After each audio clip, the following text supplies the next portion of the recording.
Yes.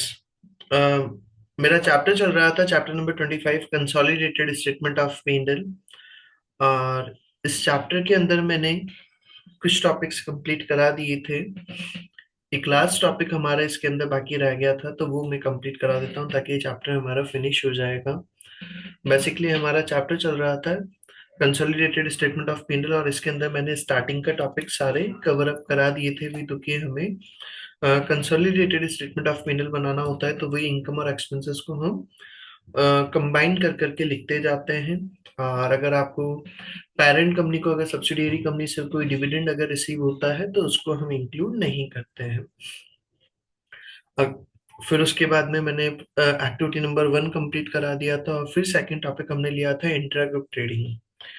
Intra group trading के अंदर मैंने बताया था तो कि अगर एक कंपनी ने दूसरी कंपनी को अगर गुड सेल किया और अगर उसमें से कुछ गुड्स अगर रिमाइनिंग रह जाता है एज अ क्लोजिंग स्टॉक, तो उससे रिलेटेड कोई भी प्रॉफिट होता है तो उसको हम कहते हैं अनरियलाइज प्रॉफिट, और उसका हमें ट्रीटमेंट करना होता है।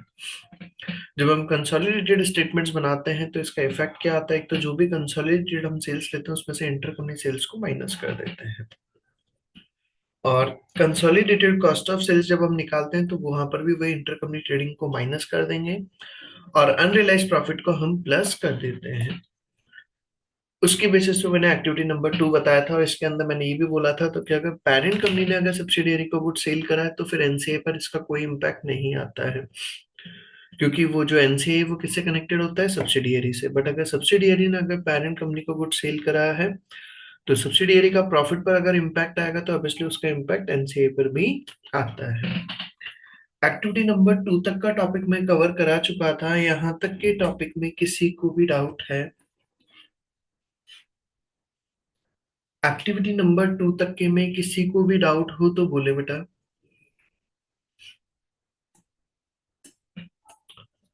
नहीं है doubt? If anyone have doubt you may ask. चलिए, तो फिर इसी की बात में हम नेक्स्ट टॉपिक स्टार्ट करते हैं। इस चैप्टर का लास्ट टॉपिक दिया है mid year acquisition. Mid year acquisition होता क्या है? बेसिकली ये चीज हमने प्रीवियस चैप्टर में भी पढ़ा। मिड ईयर एक्विजिशन भाई, हम नॉर्मली एक्विजिशन के हमने जो क्वेश्चंस करे वो कब के थे, ईयर के स्टार्टिंग में या ईयर के एंड में। But in real life it is not possible. ऐसा कोई जरूरी नहीं तो कि आप एक्विजिशन ईयर के स्टार्टिंग में एंड में ही करें, आप एक्विजिशन ईयर के मिड में भी कर सकते हैं। तो जब आप अगर एक्विजिशन अगर ईयर के मिड में करते हैं तो उस एक्विजिशन को हम कहते हैं मिड ईयर एक्विजिशन। और मिड ईयर एक्विजिशन के केस में हम ये मानते हैं हम तो कि पूरे साल भर आपने प्रॉफिट्स वगैरह क्या किए होंगे, एक जैसे अर्न किया होगा। So treatment will be the same as previous chapter, same previous chapter की तरह रहेगा। In mid year acquisition it is assume that income और expenses accrue evenly throughout the year. तो इनकम या एक्सपेंसेस जो भी आपके हुए हैं वो आपके इवनली हुए हैं, तो उसको हम प्रोपोर्शनेट बेसिस पर कंसिडर करते हैं। इसका डायरेक्टली हम एक्टिविटी नंबर 3 देखते हैं, उसमें क्लियर हो जाएगा। एक्टिविटी नंबर 3 देखिए, इसमें क्या बोला है, मिड ईयर एक्विजिशन से related. Parelios acquired 80% of the issued equity share capital of Saif. ये आपकी पैरेलियोस कंपनी है, उन्होंने एक्वायर किया है बेटा कितना, 80% पोर्शन किसका, सेफ कंपनी का। डेट ऑफ एक्विजिशन हमें बता दिया है 1 जनवरी 2015। आगे बोला हमें the statement of P and L for the two companies for the year ended, और आपको स्टेटमेंट ऑफ पेंडल बता दिया है पैरेलियस और सेफ का। दिस बाय दिस रेवेन्यू बता दिया 10,000 और 1,000, कॉस्ट ऑफ सेल्स बता दिया 6,000 और 700, प्रॉफिट बिफोर टैक्स हमें दे रखा है 4,000 और 300, इनकम टैक्स एक्सपेंसेस दे रखा है आपको 1,400 और 120, प्रॉफिट फॉर द ईयर दे रखा है आपको 2,600 और 180। ऑन 14 सितंबर 2015, अब पहली चीज तो यहाँ पर हमने अक्वायर कब किया है बेटा, 1 जनवरी 2015 को, जबकि ईयर एंड कब होता है आपका, 30 सितंबर 2015 को। Year ends on 30 September 2015। Year हमारा एंड होता है 30 सितंबर 2015 को, जबकि मैंने एक्विजिशन करा है 1 जनवरी 2015 को। ये हमारी सारी फिगर्स दे दी है। आगे बोला हमें on 14 September 2015 Parelios sold inventory to Save. Parelios ने क्या करा है, मतलब कि पेरेंट कंपनी ने गुड्स सोल्ड करा है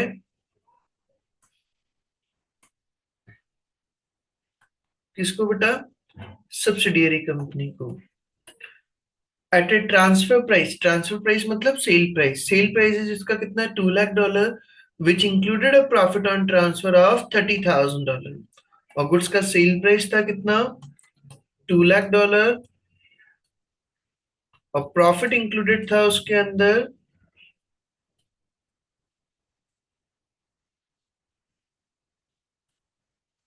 $30,000 का। उसके अंदर प्रॉफिट इंक्लूडेड था $30,000 का, and half of this inventory had been sold by save by the year end. और उस इन्वेंट्री का हाफ पोर्शन आपने क्या कर दिया, सेल कर दिया है। So 1/2 portion sold.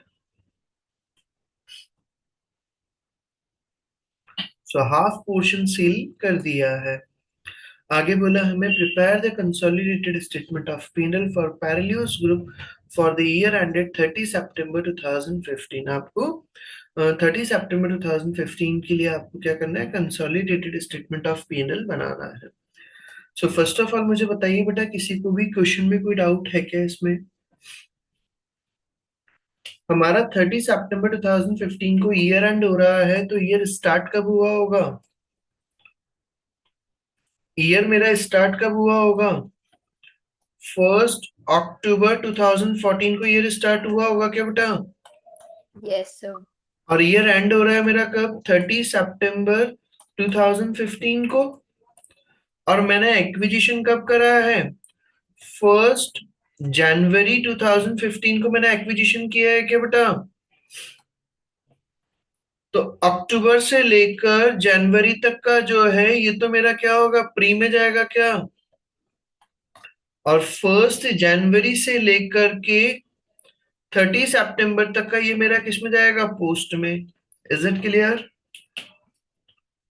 सो अगर हम बात करें तो जनवरी, फरवरी, मार्च, अप्रैल, मई, जून, जुलाई, अगस्त, सितंबर, 9 month related to post acquisition, post acquisition period,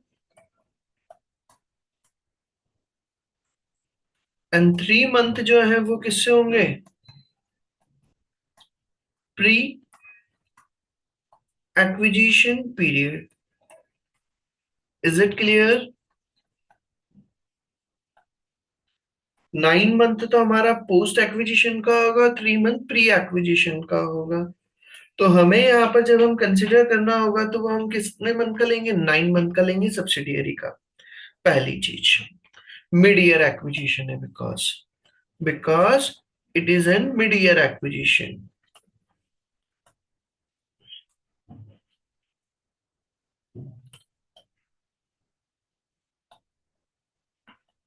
acquisition,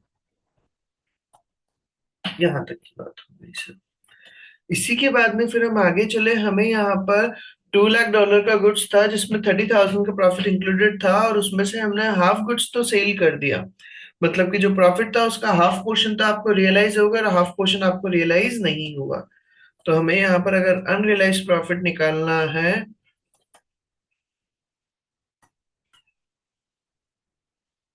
तो वो कितना हो जाएगा, 30,000 इंटू 1/2। तो ये कितना हो गया, 15,000। 15,000 क्यों आया, because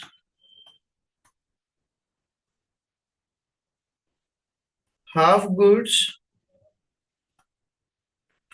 have sold, so only half goods remaining।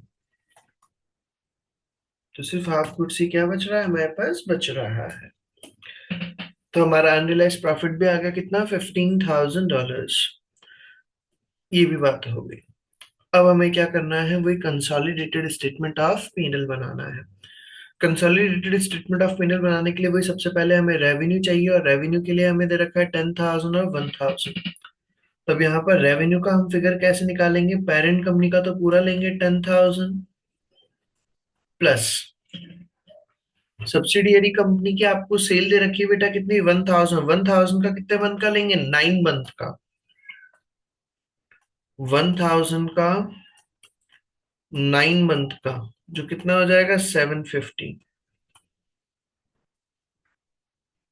10,000 plus 750 minus inter company sales. और इंटर कंपनी सेल्स आपने कितना करा था? 2 लाख का। 2 लाख में से कोई 000 हटा देंगे तो कितना हो जाएगा? 200। इंटर कंपनी सेल्स को माइनस कर देंगे। फिर बोल रहा हूं मैं, ये पेरेंट कंपनी की सेल्स, ये सब्सिडियरी की सेल्स, और ये माइनस कर दिया इंटर कंपनी सेल। तो 10,000 plus 750 minus 200, that will be 10,550। ये मेरा सबसे पहला पॉइंट आ गया, 10,550। कॉस्ट ऑफ सेल्स की अगर हम बात करें तो कॉस्ट ऑफ सेल्स हमें दे रखा है 6,000 और 700, तो वही सेम ट्रीटमेंट यहां पर भी होगा। कॉस्ट ऑफ सेल्स के में 6,000 प्लस 700 का 9/12, 700 का इंटू 9/12, 525।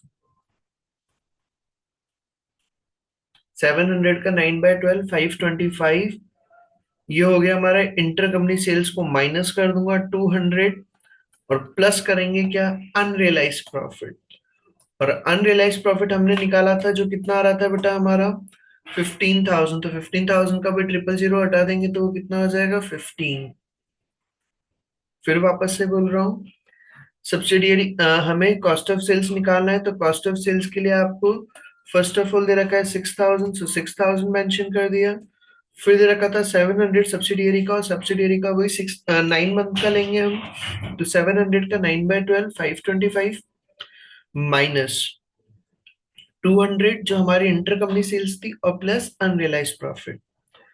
ये सारा हम करें, 6,000 प्लस 525 माइनस 200 प्लस 15, 6,340। 6,340 यहां तक लिखा। 6,340, 10,550 में से 6,340 माइनस करा तो आ गया आपका 4,210।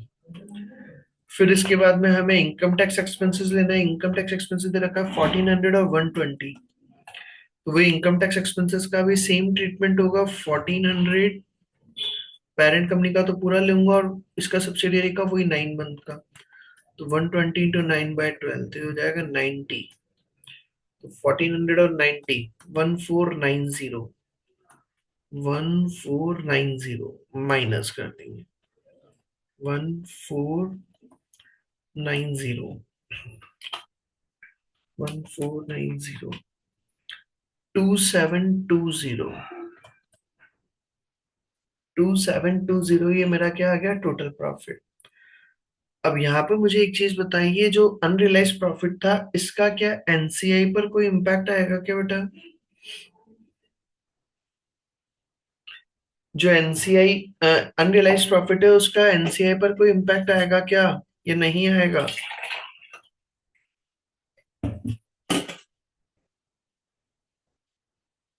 यस हर्षप्रीत, कशिका, केशव।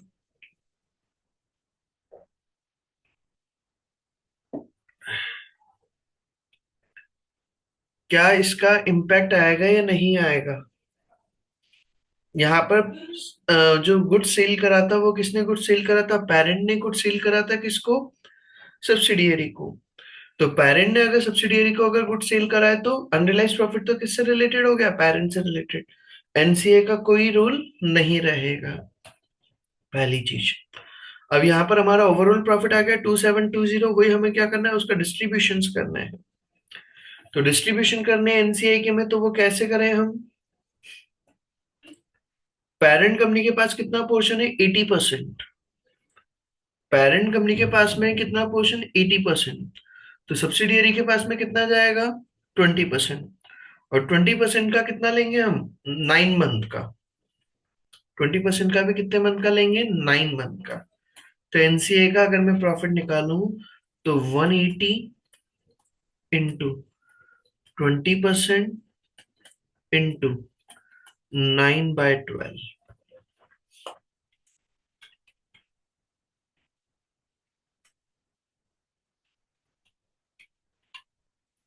27। ये मेरा किसका आ गया? एनसीआई का प्रॉफिट आ गया 27। 2720 में से 27 माइनस कर देंगे तो ये हमारा आ जाएगा पेरेंट से रिलेटेड 2720 माइनस 27, 2693। और ये टोटल हो गया 2720, 2720। ये मेरा प्रॉफिट का कंसोलिडेटेड स्टेटमेंट ऑफ पीनल बन गया है। कंसोलिडेटेड स्टेटमेंट ऑफ पीनल बनने के बाद में हमें वही ग्रुप स्ट्रक्चर बनाना है, तो ग्रुप स्ट्रक्चर बन जाएगा। मैं किसने अक्वायर करा था? तो पैरलियोस कंपनी ने अक्वायर किया था। किसको अक्वायर करा था? क्या नाम था? Safe company. कब अक्वायर करा था? Date of acquisition. कितना पोर्शन? 80% पोर्शन अक्वायर किया था। डेट ऑफ एक्विजिशन था 1 जनवरी 2015। 15 ही था ना?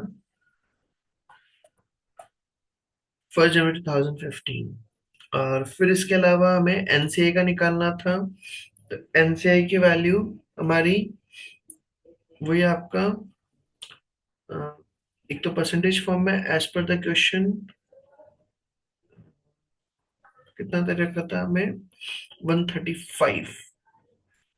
उसका एक सेकेंड, 180 का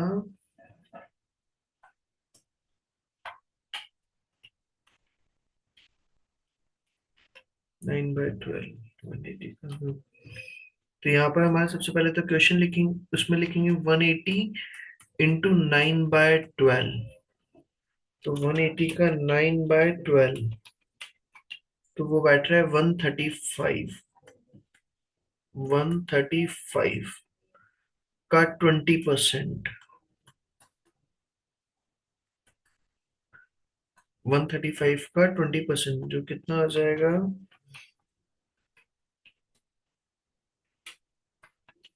27। ये हमारा आया था 27। अनरियलाइज प्रॉफिट का, तो ये एनसीए का फिगर आ गया मेरा कितना? 27, जो मैं ऑलरेडी लिख चुका हूँ।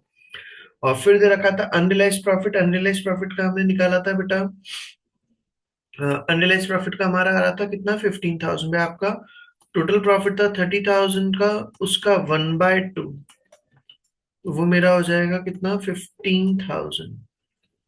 ये मेरा क्या हो गया? Unrealised profit. क्योंकि हाफ गुड्स हमने सेल कर दिया था, तो 15,000 मेरा अनरियलाइज्ड प्रॉफिट। ये आपका एक्टिविटी नंबर 3 कंप्लीट हो गया है। इसमें बोले बेटा किसी को भी डाउट हो तो? Harshpreet, Keshav, Nishita, anyone have doubt?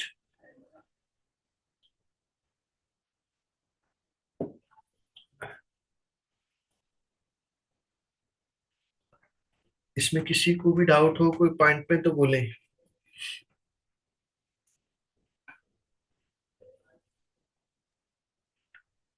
इसी के बाद में एक लास्ट एक्टिविटी दे रखी है आपके, एक्टिविटी नंबर 4। वो मैं बता देता हूँ। एक्टिविटी नंबर 4 जिसमें वही पूरा कंसोलिडेटेड स्टेटमेंट ऑफ P&L से रिलेटेड क्वेश्चन दिया है। एग्जाम बेस्ड क्वेश्चन है, मतलब कि एग्जाम में इस तरह का क्वेश्चन आ जाता है, तो आपको ये प्रैक्टिस भी होनी चाहिए इस क्वेश्चन की, जिसमें पूरा चैप्टर का बता दिया है। On 1st July 2014, Panther paid $2 million to acquire a 60% interest in Sabre। तो पैंथर कंपनी ने क्या करा है? साइबर कंपनी में 60% पोर्शन अक्वायर करा और उसका परचेज कंसिडरेशन दे दिया है कितना, $2 मिलियन। कब अक्वायर करा है, 1 जुलाई 2014 को, और परचेज कंसिडरेशन है $2 मिलियन। और कितना परसेंट पोर्शन अक्वायर करा है, 60% पोर्शन अक्वायर किया है। The statement of P and L of Panther and Cyber बता दिया, this by this, revenue, cost of sales, gross profit, operating expenses, profit before tax, less tax वगैरह, और profit for the year. Since acquisition, acquisition से, और year and उनका कब होता था बेटा, 31 दिसंबर को, जबकि आपने एक्वायर कब करा है, 1 जुलाई को, मतलब कि मिड ईयर एक्विजिशन हो गया है। आपने साल की स्टार्टिंग में एंड में ना करके ईयर के मिड में एक्विजिशन किया है। सिंस एक्विजिशन, एक्विजिशन के बाद में Panther sold goods costing $280,000 to Cyber for $320,000। उन्होंने उस गुड्स की कॉस्ट प्राइस थी $280,000, और उस गुड्स को आपने सेल करा है कितने पर, $320,000 पर। तो उस पर प्रॉफिट हो गया, टोटल प्रॉफिट 320 माइनस 280, 40,000। फिर उसके आगे क्या बोला है, 31 दिसंबर 2014, 25% of this goods remain in sabres inventory. तो फिर हमारा आपका अनरियलाइज प्रॉफिट निकल जाएगा भाई, आपका 25% गुड्स अभी भी क्या रखा हुआ है, क्लोजिंग स्टॉक के फॉर्म में रखा हुआ है। तो $40,000 इंटू 1/4, $10,000 का मेरा क्या हो गया, अनरियलाइज्ड प्रॉफिट। ये हमें इंफॉर्मेशन दे रखी है। Using the information above to complete the extract from the consolidated statement of P&L, calculate the profit for the NCI or state whether the information is correct or not. ये हमें कुछ questions दिए हैं, अब इन questions को हमें calculate करना है। इसके अलावा और क्या बोला है, क्वेश्चन नंबर 4 में state whether each of the following factors indicate the existence of parent subsidiary relationship और नॉट। फर्स्ट ऑफ ऑल हमें वही कंसोलिडेटेड स्टेटमेंट ऑफ P&L बनाना है, तो उसके लिए वही रेवेन्यू लिखना है हमें। तो रेवेन्यू हम यहाँ पर हमारा एक्विजिशन करा है आपने कब बेटा, 1 जुलाई को, और ईयर एंड हो रहा है हमारा 31 दिसंबर। तो जुलाई, अगस्त, सितंबर, अक्टूबर, नवंबर, दिसंबर। तो पोस्ट में मेरा जाएगा 6 मंथ का, और प्री में भी मेरा जाएगा कितना, 6 मंथ का। प्री और पोस्ट दोनों में 6 मंथ का हमारा फिगर जाएगा। रेवेन्यू की अगर हम बात करें तो रेवेन्यू हमें दे रखा है, पेरेंट कंपनी का रेवेन्यू 22,800, ये पूरा लिख देंगे हम, 22,800 प्लस सब्सिडियरी का हम वही लेंगे 4,300 का, 6 मंथ का,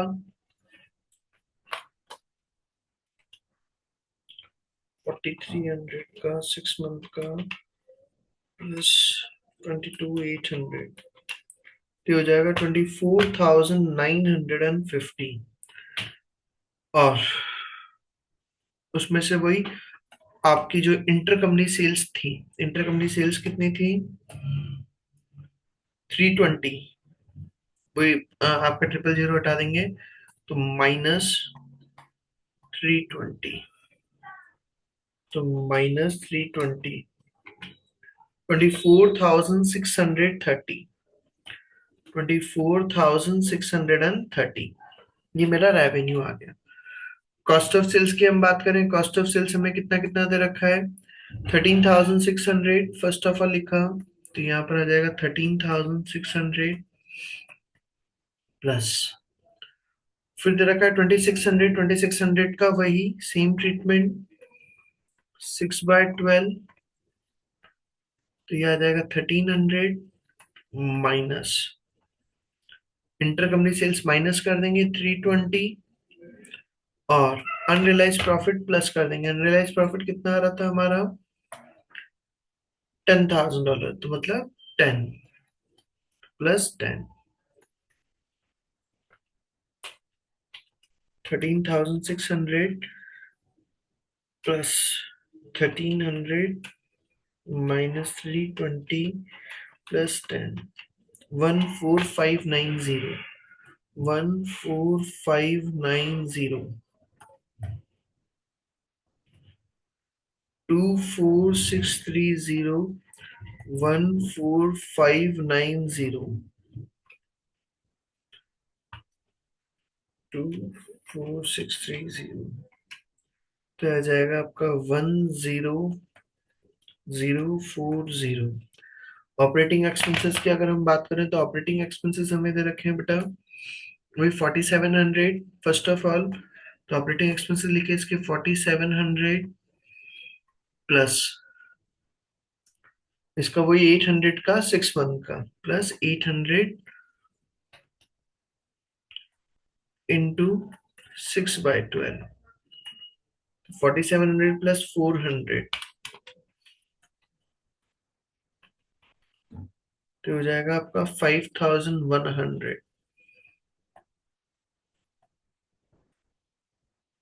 माइनस करा 10,040 तो हो जाएगा 4,940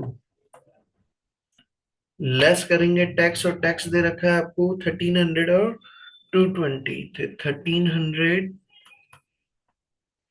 प्लस 220 का 6 मंथ का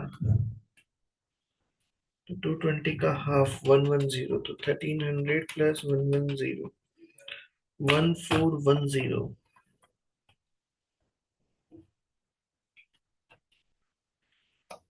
4,940 माइनस 1410 3,530 ये मेरा क्या आ गया है प्रॉफिट फॉर द ईयर। ला फर्स्ट पॉइंट हो गया मेरा consolidated statement of PNL. Second point हमें वही प्रॉफिट बताना है attributable to the NCI. NCI से रिलेटेड हमारा प्रॉफिट कितना रहेगा तो यहाँ पर सबसे पहली चीज तो वही देखो गुड्स किसने सेल करा था पेरेंट ने सब्सिडियरी को गुड सेल करा था। पेरेंट ने सब्सिडियरी को गुड सेल करा था तो ऑब्वियसली एनसीआई पर इसका अनरियलाइज्ड प्रॉफिट का इम्पैक्ट नहीं आएगा।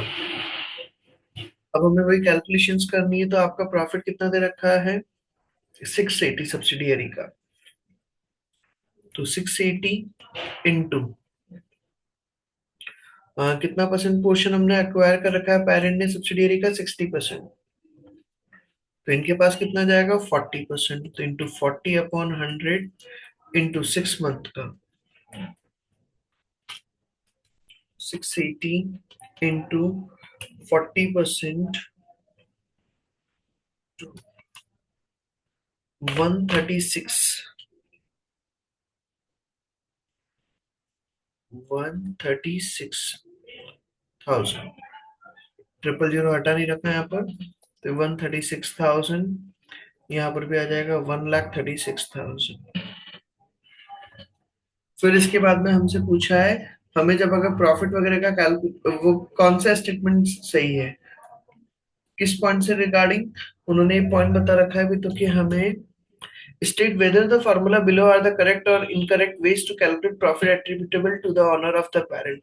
मतलब कि आपको जब पेरेंट का प्रॉफिट कैलकुलेट करना होता है तो उसमें कौन सा मेथड कंसिडर करेंगे group profit after tax sorry before tax group profit before tax plus NCI, group profit for the year minus NCI and group profit for the year plus NCI। बेटा वही अपन क्या करते हैं 3,530 में से वही इसका प्रॉफिट माइनस करेंगे 136 तो हमारा क्या आता है पेरेंट का आता है तो वो प्रॉफिट फॉर द ईयर मतलब प्रॉफिट आफ्टर टैक्स उसमें से एनसीआई का पोर्शन माइनस करेंगे तो दिस वन ये करेक्ट है बाकी ये भी रॉन्ग है ये भी रॉन्ग है ये भी रॉन्ग है good profit for the year minus NCI and फिर दिया है फोर्थ पॉइंट हमारा इसी के बाद में इसके अंदर क्या बताना है आपको करेक्ट है या इनकरेक्ट है वो चीज हमें बतानी है। फर्स्ट पॉइंट बोला power over the invested to direct relevant activities. भाई आपसे क्वेश्चन में पूछा क्या था state whether each of the following factors indicate the existence of parent subsidiary relationship. भाई अगर ये पॉइंट अगर पूरा होता है तो क्या वो सब्सिडियरी का रिलेशन शो होगा या नहीं होगा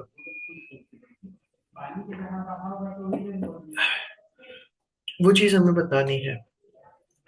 तो अगर आपके पास में इन्वेस्टी की अगर एक्टिविटीज को डायरेक्ट करने का अथॉरिटी है तो यस फिर सब्सिडियरी माना जाएगा। Owing greater than 50% of the preference shares 50 preference shares का 50% और प्रेफरेंस शेयर्स का 50% से ज्यादा है तो बेटा no voting rights preference shares में वोटिंग राइट्स नहीं होते no voting rights in case of preference shares, तो इसलिए वहां पर नहीं मिलेगा। Owing 90% of the equity shares, तो यस मिलेगा बिल्कुल। अगर इक्विटी शेयर्स का आपके पास 90% है तो सिग्निफिकेंट इन्फ्लुएंस, तो वो तो सब्सिडियरी तो है ना, वो तो एसोसिएट हो गई।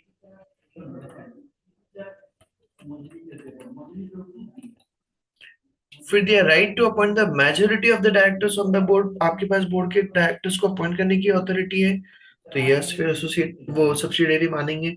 Exposure to variable return change in the share prices और डिविडेंड, यस ये भी हमने पढ़ा था। Inability to direct the activities of the investee, आपके पास इनेबिलिटी मतलब आप कैपेबल नहीं है, तो फिर नहीं माना जाएगा उसको, नो। एंड कंट्रोल, अगर आपके पास कंट्रोल है तो यस, तो फिर हम उसको आपकी ऑर्गेनाइजेशन का पार्ट, सब्सिडियरी का पार्ट माना जाता है। ये मेरा फोर्थ क्वेश्चन हो गया है, और ये मेरा चैप्टर भी कंप्लीट हो गया। इस चैप्टर में यहाँ तक के पॉइंट में कोई भी डाउट हो तो बोले बेटा। तो इस चैप्टर में तो नहीं है, लाइक जब मैं इसके जो स्टडी हब के क्वेश्चंस हैं उसमें एक क्विज कर रही थी, उसमें एक पॉइंट था सो लाइक ना ऐसे नॉर्मल क्वेश्चन था, तो उसमें उन्होंने ट्रू और फॉल्स बोला। अब हम्म, उसमें उन्होंने बोला द इंटरग्रुप सेल्स ऑफ जो भी उसका था सेल्स का amount should be deducted when calculating revenue in the consolidated financial statement, तो ये उन्होंने फॉल्स बताया है उसके अंदर। हाँ तो सही तो है। सर बट इंटर कंपनी को उन्होंने ये फॉल्स बोला है इस चीज को, वो तो अपन डिडक्ट करते हैं ना।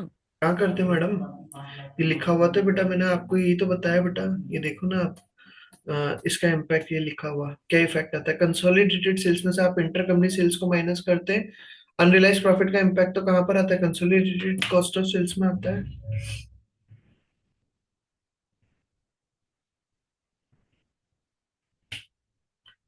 कंसोलिडेटेड कॉस्ट ऑफ सेल्स पे लिखते हैं उसका इम्पैक्ट अनरियलाइज प्रॉफिट का, उसमें तो ओनली सिर्फ इंटर कंपनी सेल्स को माइनस करते हैं सेल्स में से, तो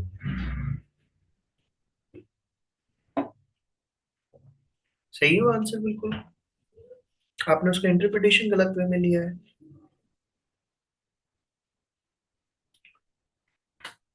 क्लियर हर्षप्रीत?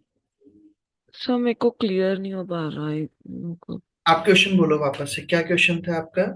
सर मैं स्क्रीन शेयर कर दूं उसके लिए? नहीं आप स्क्रीन शेयर मत करो, आप मुझे एक बार बस ऐसे ही बता दो, आपने जो अभी बोला था वही लाइन बोल दो वापस से एक बार। हाँ जी sir. Hmm, the inter group sales of वो amount and should be deducted when calculating revenue in the consolidated financial statement. Inter group sales, yes sir. तो इंटर ग्रुप सेल्स को तो माइनस करते हैं। यस सर, उसमें उन्होंने false बोला हुआ है इस चीज को। गलत है फिर वो, इंटर ग्रुप सेल्स को माइनस करते हैं। अब वहां पर इंटर ग्रुप लिखा है या इंट्रा ग्रुप लिखा हुआ है, ये भी देखो। यहाँ पर मेरा इंटर कंपनी का मतलब है पेरेंट और सब्सिडियरी का। Yes sir. अब वहां पर इंट्रा ग्रुप लिखा हुआ है, इंटर ग्रुप लिखा हुआ है, क्योंकि ये अपना inter word inter intra sir, group. Intra group लिखा हुआ है, बट उसमें तो आपने बोला था कि सेम मीनिंग है इनका। एक्चुअली यहाँ पर वो मैंने समझाने के लिए बता दिया, इंटर का मतलब हो गया जैसे रिलायंस कंपनी का ट्रेडिंग अगर हो रहा है टाटा कंपनी से, तो वो ओके, कंपनी टू कंपनी वो इंट्रा कम वो हो गया। और हाँ, नहीं आप गलत मीनिंग ले रहे हैं। इंटर कंपनी का मतलब रिलायंस का ट्रांजेक्शन हो रहा है टाटा से, दोनों का ऑनर अलग अलग है। Inter company, okay. रिलायंस का डिजिटल का रिलायंस स्मार्ट से ट्रांजेक्शन हो रहा है, रिलायंस डिजिटल का रिलायंस स्मार्ट से ट्रांजेक्शन हो रहा है, तो दोनों का मालिक तो कौन है, अंबानी फैमिली। तो लाइक रिलायंस रिलायंस के अंडर जो हुआ तो वो हो गए इंटर क्योंकि वो इंट्रा, सब्सिडरी है। इंट्रा। Intra, intra. ओके। और इंटर लाइक मैं किसी कंपनी ओनर हूँ और कोई और कंपनी का ओनर है तो उसको। जी जी जी, इस वे ओके। में उन्होंने इसलिए फॉल्स कराया उसको, आपने इंटर और इंट्रा पे फोकस नहीं किया होगा इसलिए। तो सर उसने तो इंट्रा कंपनी बोला हुआ है, तो वो तो उसकी सब्सिडरी हुई। अगर इंट्रा बोल करके अगर फॉल्स कर रखा है तो फिर वो क्वेश्चन गलत है। यस सर, उसमें आपको मैं फिर से एक बार स्टेटमेंट रीड आउट करती हूँ, उसमें बोला है intra group sales hmm should be deducted when calculating revenue in consolidated financial statement. हम्म गलत है तो मतलब अगर उसने ये स्टेटमेंट फॉल्स बोला है तो ये गलत है, क्योंकि ओके अपन सर। माइनस करते हैं बेटा। ये देखो मैं लिखा हुआ पढ़ा देता हूँ। यस सर, हम तो माइनस करते हैं, that's why I asked you the question. हाँ, ये देखो ये लिखा हुआ भी यहाँ पर, eliminate intra group transactions from the revenue and the cost of sales figure with the total amount of the intra group sales between the companies. भी जो भी आपकी टोटल आपकी सेल्स होती है उसको हम क्या कर देते हैं, माइनस कर दिया जाता है ग्रुप रेवेन्यू में से और कॉस्ट ऑफ सेल्स में से। Yes sir. सर लाइक इस क्वेश्चन में ना, मतलब ऑल ओवर उसने मेंशन नहीं करा था कि किस टाइम पे जो पेरेंट कंपनी है उसके सब्सिडरी को दिया हुआ है। हम्म। तो उन्होंने रीजन में लिखा हुआ है कि वो ऑल ओवर ईयर का था, तो इसलिए उसको इंक्लूड नहीं करेंगे। Like this was the reason उन्होंने जो नीचे दिया हुआ था उसके आंसर में रॉन्ग होने पे। आई हम या तो ऐसे करेंगे कि जो डाउट क्लास होगी उसमें मैं आपको एक बार इसको डाउट क्वेश्चन को दिखा दूंगी। हाँ, फिर अपन एक बार उसको आप भी रीड आउट कर लेना इसको। बिल्कुल यस। डाउट में अपन वो चीज कवर कर लेंगे। यस। अ, मेरा ये चैप्टर कंप्लीट हो गया है, चैप्टर नंबर 26। वैसे हम देखें अब तो एफए का हमारा काफी सारा मेजर पोर्शन हो चुका है, अप्रोक्स मतलब आप कह सकते हैं हम 80% पोर्शन मेरा हो गया है। अगर हम चैप्टर्स की बात करें तो काफी सारे चैप्टर्स हो गए हैं। आपको प्रैक्टिस बुक के ये चैप्टर को कंप्लीट करें कंसोलिडेशन का, और कंसोलिडेशन का ये कंप्लीट होने के बाद में फिर आप इसमें इस चैप्टर के प्रैक्टिस बुक में काफी सारे क्वेश्चंस दे रखे हैं, मैं बता देता हूँ कौन कौन से हैं। एक second, just minute.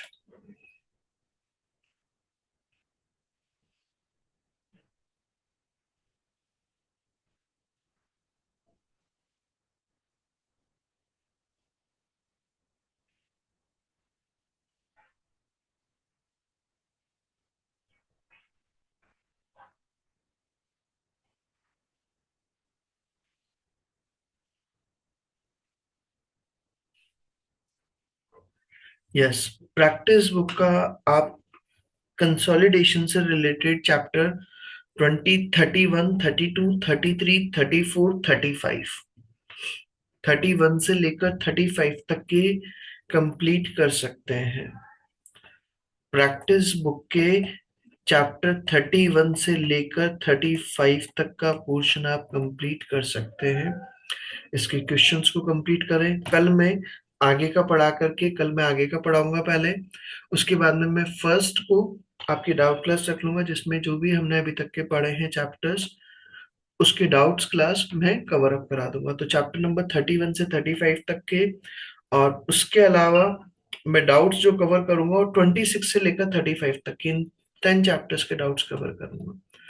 Chapter number 26 से लेकर 35 तक के जिस भी चैप्टर में डाउट होगा वो डाउट्स हम कवर अप करेंगे। उसमें डाउट क्लास में फर्स्ट को मैंने मैसेज में डाल भी दिया है, और कल हम इसी का नेक्स्ट चैप्टर जो दिया है इंटरप्रिटेशन ऑफ फाइनेंशियल स्टेटमेंट्स, वो चैप्टर में कल स्टार्ट करूंगा। ठीक तो है। इसमें जो हमने चैप्टर्स पढ़े हैं इसमें वो इक्विटी अकाउंटिंग वाला पार्ट नहीं था ना? इक्विटी अकाउंटिंग आप लोगों की सिलेबस में बस वही दे रखा है, एसोसिएट का वो कैसे प्रेजेंट किया जाता है, जो मैंने आपको बताया था ना। अपन ने पढ़ा था कंसोलिडेटेड बैलेंस शीट के अंदर इन्वेस्टमेंट इन एसोसिएट्स को कैसे शो करते हैं, कॉस्ट ऑफ इन्वेस्टमेंट भी, आपका इन्वेस्टमेंट का कॉस्ट कितना और उसमें प्रॉफिट्स वगैरह ऐड कर देंगे, बस वही चीज बता रखा है आप लोगों के। ओके। प्रैक्टिकल क्वेश्चन में नहीं बता रखा उस चीज को, वो आप आगे अभी जब एफआर पढ़ेंगे वहां पर आएगा वो डिटेल में। Okay sir. हाँ, यहाँ तक का कंप्लीट करें, बाकी का इसका हम कल करते हैं नेक्स्ट चैप्टर। ओके बेटा,